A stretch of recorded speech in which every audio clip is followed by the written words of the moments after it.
Gold, trusted gold buyers. మీరు తాకట్టు పెట్టిన బంగారాన్ని విడిపించి ఈ రోజు ఉన్న మార్కెట్ ధరకు కొనబడును. ఇప్పుడు ఎలా ఉన్నారు మీరు? జరిగిన సంఘటన నుంచి కోలుకుంటున్నారా?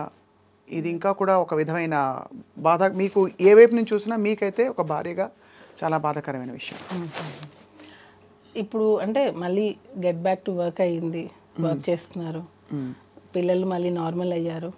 సో కోర్టులో ఉంది కాబట్టి కొంచెం అది వచ్చినంత వరకు అదైతే ఉంటుంది. అంటే మనం ఏం తప్పు చేయలేదు, కానీ ఈ అనవసరంగా ఈ కోర్టులు ఇవి తిరగాల్సి వస్తుంది కదా. సో అదొకటి కొంచెం డిస్టర్బెన్స్గా ఉంటుంది. మేము వర్క్ అనేది కొంచెం డిస్టర్బ్ అవుతూ ఉంటుంది, వెళ్తూ ఉండాలి, వస్తూ ఉండాలి, అదొకటి అంతే. ఈ సంఘటన చాలా సీరియస్ అలిగేషన్ అనే విషయం మీకు తెలుసు. పాక్సో చట్టం అంటే చాలా చాలా తీవ్రమైన చట్టం. మీకు ఎప్పటి నుంచి తెలుసు తను సృష్టి? నాకు తను టీ షోలో చూసింది. అప్పుడే నేను మాస్టర్ ఎప్పుడైతే తను షూట్కి తీసుకున్నారో అప్పటి నుంచి తను నాకు తెలుసు. ఇందులో ఫ్రాంక్గా మాట్లాడుకుంటున్నాం కాబట్టి సుమలత, మీకు ఎక్కడైనా ఇబ్బంది కలిగే క్వశ్చన్స్ ఉంటే నాకు నిర్మోహమాటంగా మీరు చెప్పచ్చు. 2-3 యాంగిల్స్ ఉన్నాయి ఇందులో. ఒకటి, తను మైనర్గా ఉన్నప్పుడు లైంగిక వేధింపులు జరిగాయని చెప్పి ఆ తర్వాత అది కొనసాగిందని చెప్పి సృష్టి చేసిన ఆరోపణలు. రెండోది, వీళ్ళిద్దరూ చాలా మంచి కొరియోగ్రఫీ పేరుగా కొనసాగడం, ఇండస్ట్రీలో చాలా పాటలకి కలిసి వాళ్ళు చేసిన రీల్స్ కూడా చూస్తే కనిపిస్తాయి. అంటే ఎక్కడో మధ్యలో సఖ్యత గల ఒక అనుబంధం ఉంది ఇద్దరి మధ్య అని తెలిసింది. మంచి అసిస్టెంట్ అండ్ మాస్టర్ రిలేషన్ అనేది ఉంది. ఆ టైంలో మీరు ఎలా ఫీల్ అయ్యేవారు యాజ్ ఒక భార్యగా? ఎందుకంటే చాలా రూమర్స్ వచ్చాయి ఆ టైంకి. అవునవును, అంటే ఆ టైంలో ఏం రాలేదు రూమర్స్. ఎప్పుడైతే ఇది కేసు పెట్టారో దాని తర్వాత నుంచే ఇది ఎక్కువ హైలైట్ చేశారు. ఏమని ఇలా జరిగిందే? ఎందుకంటే దానికి ముందు అసలు ఆ అమ్మాయి ఎవరో తెలియదు. మాస్టర్ అందరికీ తెలుసు, పాన్ ఇండియా కొరియోగ్రాఫర్, సాంగ్స్ చేస్తున్నారు, హిట్ అయింది, నేషనల్ అవార్డు వచ్చింది, అదంతా తెలుసు.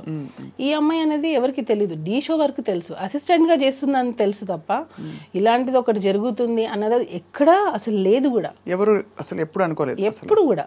కాకపోతే నేను అంటే అది నా వయసు ఉందో లేదో నాకు తెలీదు, కానీ నేను ఒకటి చెప్పాలనుకుంటుంది ఏంటంటే, ఇలాంటి ఫేక్ కేసెస్ వల్ల, ఫేక్ ఎలిగేషన్స్ వల్ల రియల్గా ఎవరైతే సఫర్ అవుతున్నారో వాళ్ళకి న్యాయం జరగట్లేదు.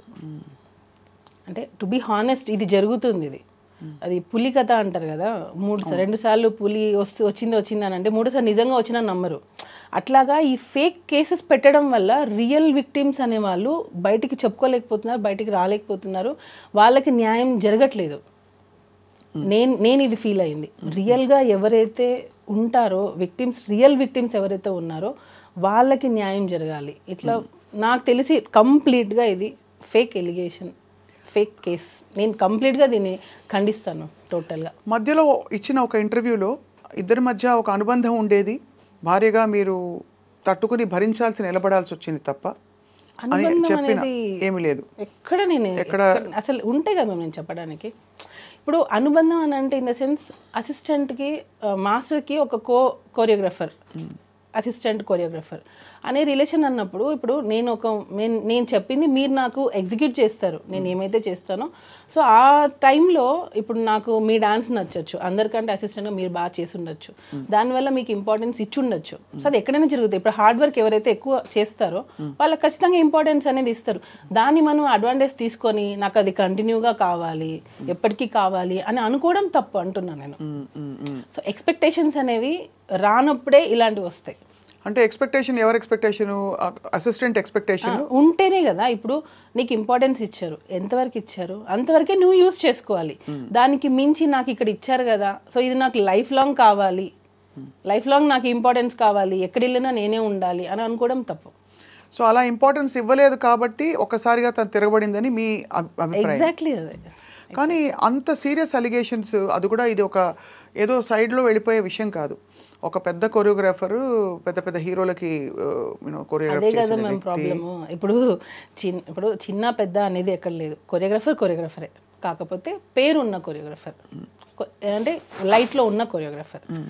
చాలా మంది కొరియోగ్రాఫర్స్ ఉన్నారు, టాలెంట్ ఉండి బయటికి రాని వాళ్ళు ఉన్నారు. ఇప్పుడు వాళ్ళ మీద మనం ఏమైనా ఎలిగేషన్ చేస్తే బయటకు వస్తాయా?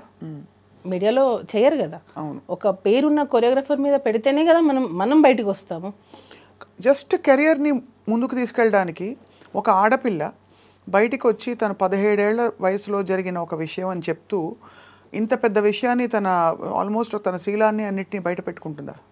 మేము ఒకటి చెప్తాను మ్యామ్, ఇప్పుడు ఫోక్సో అనేది 16 years అంటే అండర్ 18. ఇది నేను చెప్పచ్చో లేదో నాకు తెలీదు. నేను ఈ కేసు గురించి మాట్లాడట్లా, జనరల్ టాపిక్ గురించి నేను జనరల్గా నేను చెప్పాలనుకుంటున్నాను. అండర్ 16 అంటే మైనర్. 16 yearsలో ఒక ఆడపిల్లకి నిజంగా సెక్షువల్ హెరాస్మెంట్ జరిగింది అనుకోండి, 16 years, 17th year, 18th year, 19th year, 18కి నువ్వు మేజర్, 18, 19, 20, 21, ఆల్మోస్ట్ 6 years. 6 years నిజంగా ఒక అమ్మాయికి ఇంత హెరాస్మెంట్ జరుగుతుంటే ఈ రోజుల్లో పేరెంట్స్ కొడితేనే బయటకు వచ్చేస్తున్నారు. పేరెంట్స్ కొడితేనే ఇంట్లో పేరెంట్స్కి అగెనెస్ట్గా మాట్లాడుతున్నారు, నువ్వు నన్ను ఎందుకు కొడుతున్నావు అని. అలాంటిది ఇన్ని ఇయర్స్ నువ్వు ఇంత హెరాస్మెంట్ జరుగుతుంటే అసలు ఉంటుందా? ఒక ఆడపిల్ల ఉంటుందా? అంటే ఇయర్స్ తరబడి హెరాస్మెంట్ అంటే వాతావరణంలో ఎలాంటి ఒత్తిడి ఉంది అంటే అది నేను తలగ్గకపోతే ఆ టర్మ్స్ అండ్ కండిషన్స్కి నా కెరియరు నేనంతా పణంగా పెట్టి బయటకు వచ్చేసిన ఇదంతా వేస్ట్ అయిపోతుంది కాబట్టి భరిస్తూ ఉన్నాను. ఒక పాయింట్ అయ్యాక ఇంకా భరించలేని తను నాకు కూడా ధైర్యం వచ్చి నేను బయటకు వచ్చానని చెప్తుంటాను. జానీ మాస్టర్ చాలా మంది జనాల మధ్యలో పెరిగారు. నాకు ఇది క్వశ్చన్ అడుగుతుంటే కూడా నాకు అంటే ఇంత హెరాస్మెంట్ చేస్తారు జానీ మాస్టర్ అని అంటేనే అది ఆలోచించాల్సిన విషయం అది. ఎందుకనంటే తను 2001లో వచ్చేసారు హైదరాబాద్కి. దానికి ముందు నుంచే డాన్స్ ఫీల్డ్లో ఉన్నారు. ఎంతమంది డైరెక్టర్స్ దగ్గర వర్క్ చేశారు, ఎంతమంది ప్రొడ్యూసర్స్, ఎంతమంది హీరోయిన్స్, ఎంతమందికి తెలియదు జానీ మాస్టర్. ఇన్ని సంవత్సరాలలో ఆల్మోస్ట్ 22 years అనుకుంటా ఇప్పటికి. అంటే 2000 అంటే ఇప్పటికి 25, ఆల్మోస్ట్ 24 years. ఈ 24 yearsలో ఏ ఒక్క అమ్మాయి అయినా జానీ మాస్టర్ నన్ను హెరాస్ చేశారని వచ్చిందా? ఏ ఒక్క చిన్న కంప్లైంట్ అయినా వచ్చిందా? ఎక్కడా లేదు. ఇప్పుడు ఢీ షో నుంచే వచ్చారు ఆయన కూడా. ఏదున్నా స్ట్రైట్ ఫార్వర్డ్గా ఉంటే ఇది నిజం, ఇది జడ్జిమెంట్ కూడా ఆయన అందరూ జడ్జెస్ ఎలా ఇచ్చారనేది నాకు తెలియదు. మాస్టర్ మాత్రం బాగుందంటే బాగుంది, బాగాలేదంటే బాగాలేదు. ఇన్ని ఇయర్స్ సినిమా ఇండస్ట్రీలో 24 years ఆల్మోస్ట్ ఈ కేసు పెట్టే వరకు 24 years మధ్యలో పెరిగి ఈ జానీ మాస్టర్ అనే అతను మన ముందు అంటే నా ముందు అంటే చాలామంది ముందు పెరిగారు. ఆయన కెరియరే అలా డిజైన్ అయితే వచ్చింది, కష్టపడి వచ్చారు, ఎటువంటి బ్యాక్గ్రౌండ్ లేదు, ఒట్టి కష్టంతో నమ్ముకొని వచ్చారు. అలాంటి పర్సన్ ఒక అమ్మాయిని మాత్రమే ఇంత హెరాస్ చేశారు అని అంటే అది నమ్మశక్యంగా ఉందా అసలు? ఒక చిన్న లాజిక్ అంటే ఇంతమంది అమ్మాయిలు మరి ఏ ఒక్క అమ్మాయి ఎందుకు మధ్యలో రాలేదు? ఈ అమ్మాయి ఎందుకు వచ్చింది ఇన్ని రోజుల తర్వాత? అంటే ఇంకొకటి హనీ మాస్టర్ కూడా వర్క్ చేశారు. Honey master already press meet పెట్టి చెప్పేశారు, నేను వర్క్ చేసిన రోజులు నాకు ఎటువంటి హెరాస్మెంట్ జరగలేదు, నేను ఎప్పుడు అది ఫేస్ చేయలేదు. ఇంకా దర్శిని అనే అమ్మాయి, ఈ సృష్టి వర్మ అనే అమ్మాయి పనిచేసినప్పుడే దర్శిని వర్క్ చేసింది. దర్శినికి కూడా ఎప్పుడు అలాంటిది ఫేస్ చేయలేదు. మనము ఇప్పుడు నేను మీతో ఇంటర్వ్యూ చేస్తున్నానంటే కెమెరామెన్స్ ఉంటారు, పక్కన పిఆర్ చాలామంది ఉంటారు. ఇంతమందిని చేసుకొని నేను మిమ్మల్ని హెరాస్ చేశానని అంటే అది ఎలా పాసిబుల్? అది ఎలా నమ్మగలుగుతాం మనం? చెప్పండి. ఒక్కసారైనా నువ్వు ఒకరికి చెప్పుకోలేకపోయావా? అంటే మీరు అంటున్నది హెరాస్మెంట్ జరిగి ఉంటే అన్ని సంవత్సరాల పాటు ఎందుకు అది హెరాస్మెంట్ అని పరిగణించి ఒక అంటే ఆడపిల్లలకి మామూలుగా ఏది బౌండరీసో ఏది నార్మ్సో కొంత తెలుసుకోవడానికి టైం పడుతుంది, కొంత టైం. అంటే ఇది ప్రస్తుతం వినపడుతున్న ఒక చాలా ఇంపార్టెంట్ పాయింట్ కాబట్టి అడుగుతున్నాను సుమలత గారు. దట్ ధైర్యంగా బయటకు వచ్చి ఎస్ ఇది జరుగుతున్నది. ఎందుకంటే పిల్లలకు కూడా ఎలా అయితే గుడ్ టచ్ బ్యాడ్ టచ్ మనం పెరిగిన వాతావరణాన్ని బట్టి ఇది ఒక అనుబంధం, ఒక రిలేషన్షిప్ ఏర్పడిందా, లేక నేను హెరాస్మెంట్కి గురవుతున్నాను? హెరాస్మెంట్ అని ఎందుకు అంటారు? ఒక విధమైన పవర్, కెరియర్ని ఇన్ఫ్లుయెన్స్ చేసే పవర్ ఉంటే అది హెరాస్మెంట్గా మారిపోతుంది. సపోజ్ వాళ్ళిద్దరు ఇష్టపూరితంగా, ఏ ఇద్దరైనా సరే ఇష్టపూరితంగా రిలేషన్షిప్ ఉందనుకోండి, హెరాస్మెంట్ అనరు కదా, అనరు. అట్మోస్ట్ వాళ్ళు మైనర్ పిల్ల అయితే డెఫినెట్గా ఇండిపెండెంట్గా కూడా వాళ్ళ మీద చర్యలు తీసుకోవచ్చు. ఇక్కడ అమ్మాయి మేజర్ అయింది. సో ఇన్ని రోజుల తర్వాత తన కెరియర్ని కూడా దాదాపు పక్కన పెట్టేసి తను బయటకు వచ్చిందంటే మీరేం అనుమానిస్తున్నారు సుమా, చెప్పండి. మ్యామ్ టోటల్లీ నేను ఏం చెప్పాలనుకున్నా అంటే ఆ అమ్మాయి 2023 ఫెబ్ లాస్ట్ మా దగ్గర వర్క్ చేసింది. 2023 ఫెబ్లో తను 2023లో తను మాస్టర్ దగ్గర నుంచి వెళ్ళిపోయింది. అంటే 2024 అయిపోయింది. తను కేసు పెట్టింది అప్పుడు ఆగస్టు సెప్టెంబర్ 2024 సెప్టెంబర్. అంటే 1.5 years పెట్టలేదు అంటున్నారు. 1.5 year ఆ అమ్మాయి మన దగ్గర నుంచి వర్క్ నుంచి వెళ్ళిపోయింది. మన దగ్గర లేదు టోటల్. కానీ తను రెఫర్ చేసింది మాత్రం అప్పుడు జరిగిన సంఘటనే కదా మెయిన్ గా. నువ్వు ఇన్ని రోజులు ఎందుకు ఆగావు మరి? ఈ 1.5 year గ్యాప్ ప్లస్ దానికి ముందు సంవత్సరాలు ఎందుకు ఆగావు? సరే నీ కెరియర్ కోసం నువ్వు ఉన్నా అంటున్నావు కదా, మరి నీ కెరియర్ నువ్వు చూసుకున్నావు, అప్పుడు నీ సెల్ఫ్ రెస్పెక్ట్ ఏమైంది? అంటే నీ వర్క్ కోసం నువ్వు ఏమైనా రెడీయా చేయడానికి? అంటే మీరు అడిగేది వర్కౌట్ అయినంత వరకు ఊరుకుని ఒకవేళ ఉండి ఉంటే అని ఆ తర్వాత ఎందుకు ప్రశ్నిస్తున్నారు అడుగుతున్నారు. వెళ్ళిపోయావు నువ్వు 1 year మోర్ దాన్ 1 year వెళ్ళిపోయావు. వెళ్ళిపోయిన తర్వాత నువ్వు ఎక్కడ కూడా నువ్వు మాస్టర్ దగ్గర రాలేదు, కాంటాక్ట్ లేదు అసలు నీకు. సో నువ్వు తర్వాత నువ్వు హెరాస్ ఫీల్ అయ్యావని ఎందుకు పెట్టావు? ఉండుంటే ఈ 1 year ముందే పెట్టి ఉండాలి కదా, అట్లీస్ట్ నువ్వు పోయే ముందైనా పెట్టేసి వెళ్ళిపోయి ఉండాలి కదా నీకు జరిగి ఉంటే. సో 1 year గ్యాప్ ఉంది, నో కాంటాక్ట్, నో ఫోన్స్, ఏమీ లేవు. ఎందుకనంటే నీ ప్రొఫెషన్ నువ్వు వేరే సాంగ్ చేసుకుని నువ్వు వెళ్ళిపోయావు. ఏ పాయింట్ మీరు వెళ్ళిపోయింది తను? యాక్చువల్గా తన బిహేవియర్ మాకు నచ్చలేదు. చాలామంది కూడా ఫస్ట్ నుంచి కూడా మాస్టర్కి చెప్తూనే ఉన్నాం, ఎందుకంటే ఆ అమ్మాయి బిహేవియర్ నచ్చలేదు. నేను ఇప్పుడు అవి చెప్పొచ్చో లేదో నాకు తెలీదు. సో బిహేవియర్ పరంగా మాకు నచ్చలేదు ఆ అమ్మాయి. నచ్చినప్పుడు మేము వద్దు అని అనుకున్నాం. నచ్చకపోవడం అంటే ఏంటి? అంటే తను చెప్పిన మాట వినకపోవడం, లేదు స్టెప్పులు కొంచెం అరగంట గా ఉండడం అలాంటిదా, లేకపోతే? అంటే మ్యామ్ నేను అదే అన్నాను, ఇప్పుడు మనం ఒక ఇంపార్టెన్స్ ఇచ్చాం కదా అని చెప్పి అదే లైఫ్ లాంగ్ కావాలి అని అనుకుంటే మాత్రం అది ఎప్పటికైనా మనకి ఎఫెక్ట్ అవుతుంది. నీకు తగ్గ ఇంపార్టెన్స్ నీకు ఇస్తారు ఎప్పుడు, అన్లెస్ నువ్వు దానికి అర్హురాలైతే, నువ్వు ఎలిజిబుల్ అయితే నీకు ఖచ్చితంగా ఇంపార్టెన్స్ అనేది వస్తుంది. నువ్వు కాదు కాబట్టి నీకు ఇంపార్టెన్స్ ఇవ్వలేదు. నీకు స్టార్టింగ్లో వచ్చింది నాకు ఎండింగ్ వరకు అలానే ఉండాలి అని అంటే, ఇంకా మోర్ దాన్ దట్ కావాలి అని అనుకున్నప్పుడు దాన్ని ఎలా ఎంకరేజ్ చేస్తాం ఎవరైనా సరే? సో ఆ ఇంపార్టెన్స్ తగ్గడంతో తనే వెళ్ళిపోయిందా, మీరే వెళ్ళిపోమని చెప్పారా? మేము వద్దన్నాం, మేము వద్దు అన్నాం. యాక్చువల్గా తను ఏంటంటే ఒక్కొక్కసారి ఫోన్ లిఫ్ట్ చేయదు. ఇప్పుడు మనం ఒక కొరియోగ్రాఫర్గా అయ్యింది, యాక్చువల్ కొరియోగ్రాఫర్ కార్డ్ మేమే ఇప్పించాం ఆ అమ్మాయికి. యూనియన్లో ఫైట్ చేసి యూనియన్కి అగేనెస్ట్గా అమ్మాయికి కార్డు ఇప్పించిందే మేము. ఎందుకు అగేన్స్ట్గా వెళ్ళాల్సిన అవసరం? ఎందుకంటే యూనియన్లో అమ్మాయి కార్డు ఇవ్వడానికి రెడీగా లేరు. నేను చాలా విషయాలు నేను ఇక్కడ పెట్టుకోనున్నా, చాలా విషయాలు నేను చెప్పాలంటే చాలా మంది ఫ్యామిలీస్ ఎఫెక్ట్ అవుతాయి. అందుకే నేను చెప్పాలంటే కూడా నాకు అంటే నేను చెప్పేస్తే యూనియన్లో 600 మంది ఉంటారు, వాళ్ళందరికీ ఎఫెక్ట్ అవుతుంది నేను మాట్లాడితే యూనియన్ గురించి. సో నేను ఆ మాటలు కొన్ని నేను చెప్పలేను, కానీ ఎప్పటికైనా అది బయటికి వస్తుంది. మ్యామ్ ఏం లేదు, ఇప్పుడు ఆ అమ్మాయి కార్డు గురించి అన్నారు కదా, ఎక్కడ తను వస్తే వేరే మాస్టర్స్కి వర్క్ వెళ్ళిపోతుందో ఏమో అని చెప్పి చాలామంది మాస్టర్స్ యూనియన్ మొత్తం ఆ అమ్మాయి కార్డు ఇవ్వద్దు అన్నారు. నేను వాయిస్ నోట్స్ అఫీషియల్ గ్రూప్లో, మా అఫీషియల్ గ్రూప్లో డైలీ మెసేజెస్ పెట్టాను. నేను ఆ అమ్మాయికి మీరు కార్డు ఎందుకు ఇవ్వరు, తన టాలెంట్ ఉంది. యాక్చువల్లీ నేను అమ్మాయిని ఎంకరేజ్ చేయకూడదు.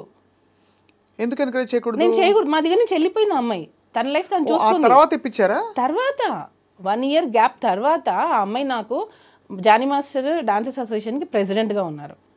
ఆ టైంలో ఆ అమ్మాయి కార్డు అప్లై చేసింది. ఎప్పుడైతే మన దగ్గర నుంచి వెళ్ళిపోయిందో, వెళ్ళిపోయిన 1 year తర్వాత తనకి కార్డు కావాలి అని చెప్పి హైదరాబాద్లో డాన్సర్స్ యూనియన్ని తను రిక్వెస్ట్ చేసింది.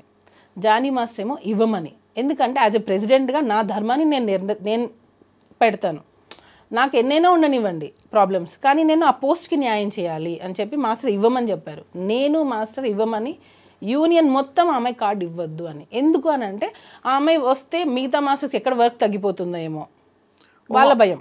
అంటే అంత టాలెంట్తో తను దూసుకొచ్చేస్తుందని నమ్మారు వాళ్ళు, అనుకున్నారు. ఇప్పుడు ఇంకొక యాంకర్ వస్తుందంటే ఇక్కడ ఇంకొక యాంకర్ భయపడతారు కదా మ్యామ్, ఎక్కడ తను వచ్చేస్తుందో ఏమో, ఒక ఇన్సెక్యూరిటీ ఉంటుంది కదా, దానివల్ల వీళ్ళందరూ అమ్మాయి కార్డు ఇవ్వద్దు. మేమేంటి, ఎవరి టాలెంట్ వాళ్ళది. ఎంతోమంది సంవత్సరాల తరపున ఉన్నారు, సంవత్సరాల నుంచి ఎంతోమంది ఉన్నారు, కానీ వాళ్ళు లైట్లోకి రాలేదు. కానీ కొంతమంది ఫాస్ట్గా వచ్చేస్తారు. సో అలాంటి వాళ్ళని ఎంకరేజ్ చేయండి అని చెప్పి మాస్టర్ చాలా మందికి 6 మెంబర్స్కి కొరియోగ్రఫీ కార్డు ఇవ్వండి అని చెప్పి మాస్టర్ చాలా రిక్వెస్ట్ చేశారు, ఇవ్వలేదు. ఈ అమ్మాయిది కూడా ఫిలిం ఛాంబర్కి వెళ్ళి కంప్లైంట్ ఇస్తే ఆ కంప్లైంట్ని బేస్ చేసుకొని మాస్టర్ యూనియన్కి అగైనెస్ట్గా అమ్మాయి కార్డు ఇప్పించారు. ఇచ్చింది మేము ఫైట్ చేసి అమ్మాయి కార్డు ఇప్పించాం. కార్డు వచ్చినంత వరకు కామ్గా ఉంది. కార్డు వచ్చిన తర్వాత ఎలిగేషన్తో మాస్టర్ని పెట్టి, ఇది అన్ఫేర్ మేము టోటల్గా. మన అన్నం పెట్టిన చేతిని మనమే నరికేసుకున్నాం. నేను నిజంగా నేను ఫీల్ అయింది, మేము ఎంకరేజ్ చేశాము, మేము ఆ అమ్మాయిని కార్డ్ ఇవ్వడంలో నేను వాయిస్ నోట్స్ ఎన్ని పెట్టాను అవన్నీ ఎందుకు వాయిస్ నోట్స్ అన్ని ఉన్నాయి మీ దగ్గర? నా దగ్గర అన్నీ ఉన్నాయి విత్ డేట్స్. నేను సెక్రటరీకి పెట్టిన వాయిస్ నోట్స్, నేను జానీ మాస్టర్ కార్డ్ ఇవ్వమంటే మీరు ఆ అమ్మాయికి ఎందుకు ఇవ్వట్లేదు, మాస్టర్స్ గ్రూప్లో కూడా పెట్టాను నేను. కానీ చాలా కొంచెం విచిత్రంగానే ఉంది. అంత అపురూపమైన టాలెంటా? అంటే తను వచ్చేస్తే అందరూ అంత 600 మంది బెదిరిపోయేంత? అలా కాదు, ఎవరికి కూడా ఇవ్వద్దని. ఓకే, అసలు టోటల్ గా మాస్టర్స్ కార్డులే ఇవ్వద్దు, కొత్త కార్డులు ఇవ్వద్దని, ఇవ్వద్దు, ఈ అమ్మాయికి మాత్రం ఇవ్వాలని మీరు ఇన్సిస్ట్ చేసి. ఈ అమ్మాయికి మాత్రమే అని ఎందుకు వచ్చిందని అంటే తనకి ఆఫర్ వచ్చింది, మిగతా వాళ్ళకి ఆఫర్ రాల. ఒక 6 మెంబర్స్ కొత్త కార్డ్స్ అప్లై చేశారు, మాస్టర్ కార్డ్స్. 6 మెంబర్స్లో ఈ అమ్మాయికి పుష్ప 2లో ఆఫర్ వచ్చింది. సో పుష్ప 2లో ఆఫర్ కావాలి అంటే దానికి హైదరాబాద్ కార్డు కావాలి. సో కార్డు కావాలి, ఆఫర్ ఉన్నప్పుడే, ఇప్పుడు అవకాశం వచ్చినప్పుడే మనకి ఆకలి వేసినప్పుడు మనం అన్నం తినాలి, కడుపు నిండిన తర్వాత మనం అన్నం తింటామా? కానీ ఆయన పెంచి పెద్ద చేసిన ఆల్మోస్ట్ ఒక కొరియోగ్రాఫర్కి ఆయనకు ఆల్మోస్ట్ ధీటుగా ఇప్పుడు పుష్ప 2లో ఆఫర్ రావడాన్ని జానీ మాస్టర్ ఎలా తీసుకున్నారు, ఎలా రిసీవ్ చేసుకున్నారు ఈ విషయాన్ని? అసలు ఎందుకు తీసుకోవాలి మేము, ఎలా ఎందుకు తీసుకోవాలి? ఇప్పుడు మీరు కొరియోగ్రాఫర్, మీకు వస్తాయి, అసలు దాని గురించి మాకు అవసరం లేదు. ఎవరి టాలెంట్ వాళ్ళది, వాళ్ళకి నచ్చి ఉంటుంది, ఇచ్చి ఉంటారు. దానిలో కూడా కొరియోగ్రాఫర్గా ఇచ్చారు, పర్టికులర్గా సింగిల్ సాంగ్ ఏమి ఇవ్వలేదు అమ్మాయికి. కొరియోగ్రాఫర్గా చేసింది గణేష్ ఆచార్య మాస్టర్ కింద చేసేది ఆ అమ్మాయి. సో ఆ అమ్మాయికి కార్డు అమ్మాయి ఆ మూవీలో చేయాలి అని అంటే తనకి హైదరాబాద్ కార్డు కంపల్సరీ ఉండాలి. దానికోసం ఫైట్ చేసి కార్డు ఇప్పించాము మేము, యూనియన్కి అగేనెస్ట్గా ఫైట్ చేసి ఇప్పించాము మేము ఆ అమ్మాయికి.